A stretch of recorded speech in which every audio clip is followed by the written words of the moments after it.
আগামী সপ্তাহ শুরু হতে চলেছে। আপনারা দেখবেন, আমি বলবো না বিস্তারিত, আগামী সপ্তাহের শুরুতে এমন একটা বোম পড়বে, তৃণমূল বেসামাল হয়ে যাবে, তৃণমূল কুল কিরানা পাবে না। সেই ব্যবস্থার দিকে যাচ্ছে, অপেক্ষা করতে থাকুন। বোমা ফাটাবেন, বোমা। কি বোমা? না তো 26,000 টিচারদের চাকরি চলে যাবে। আমিও বলে রাখি, আমরাও লড়ে যাব, লড়াই করব। যাদের কথা বলা হয়েছে চাকরি বাতিল করা হলো, চিন্তা করবেন না, হতাশ হবেন না, কেউ জীবনের ঝুঁকি নেবেন না। আমরা সবাই আপনাদের পাশে আছি এবং যতদূর লড়াই করার আমরা লড়াই করব। আদালত রায় ঘোষণার আগে শনিবার বিরোধী দলনেতা শুভেন্দু অধিকারী বলেছিলেন সোমবার বিস্ফোরণ হবে, তাতে শাসক দল টলে যাবে। শুভেন্দু অবশ্য হাইকোর্টের রায়ের কথা স্পষ্ট করে বলেননি, তবে তার ইঙ্গিত কোন দিকে ছিল তা অনেকেই আন্দাজ করার চেষ্টা করেন। সোমবার সেই বিস্ফোরণই হলো নাকি তার সময় বলবে। তবে এসএসসি নিয়ে হাইকোর্টের রায় নিয়ে যখন চর্চা তুঙ্গে, তখন চাকরি বাতিল নিয়ে সরব বাংলার মুখ্যমন্ত্রী মমতা বন্দ্যোপাধ্যায়। কলকাতা হাইকোর্টের রায়কে চ্যালেঞ্জ করে সুপ্রিম কোর্টে যাবেন বলেই জানান তিনি। উত্তর দিনাজপুরের চাকুলিয়ার নির্বাচনী প্রচার সভা থেকে চাকরিহারাদের পাশে থাকার আশ্বাসও দিয়েছেন মুখ্যমন্ত্রী। আমি বিচারক নিয়ে বলছি না, রায় নিয়ে আমি বলতে পারি, এটা আমার অধিকার আছে। টোটাল রায়টাকে আমরা চ্যালেঞ্জ করছি, তার কারণ 26,000 ছেলে মেয়ে মানে প্রায় 1.5 লক্ষ 2 লক্ষ পরিবার। বলছে কিনা 8 বছর তারা চাকরি করেছে, 4 সপ্তাহের মধ্যে সব টাকা ফেরত দিতে হবে। Is it possible? অর্ডারটা বেআইনি অর্ডার, সেই জন্যেই চ্যালেঞ্জ করে বলছি। অর্ডারটাকে আমি জাজকে বলছি না, অর্ডারটাকে বলছি বেআইনি অর্ডার। আমরা এটা নিয়ে উচ্চ আদালতে যাচ্ছি।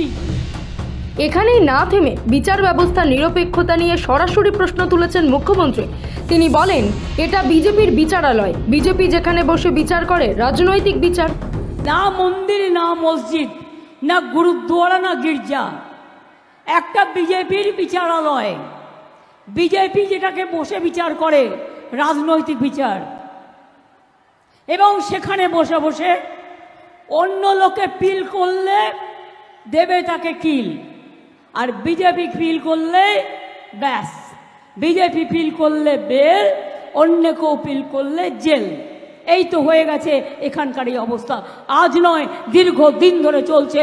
এটা বিচারপতিদের দোষ নয়, এটা কেন্দ্রীয় সরকারের দোষ। তারা বিজেপির লোক দেখে দেখে এখানে বসিয়েছেন, যাতে তারা বিজেপি পার্টি অফিস থেকে যা বলে দেয় সেই ড্রাফটটা তারা করে দেয়।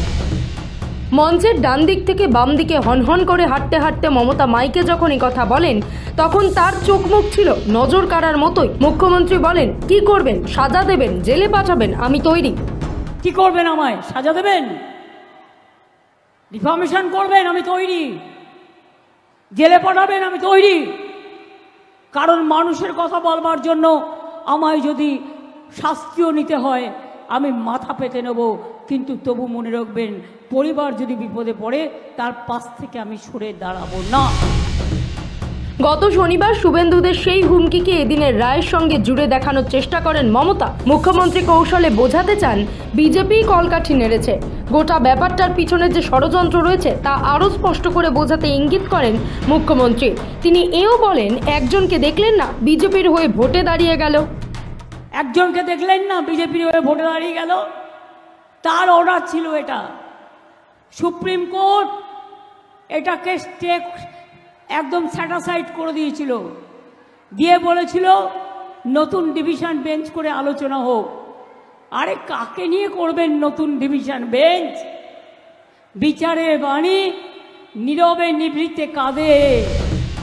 মমতা আক্ষেপের সুরে বলেন, বিচারের বাণী নীরবে নিভৃতে কাঁদে। মুখ্যমন্ত্রী আশ্বাস দিয়ে বললেন, আরও 10 লক্ষ সরকারি চাকরি তৈরি হয়ে রয়েছে। আরও 10 লক্ষ চাকরি আমার রেডি হয়ে আছে গভর্নমেন্টে। ব্যুরো রিপোর্ট, সময় কলকাতা।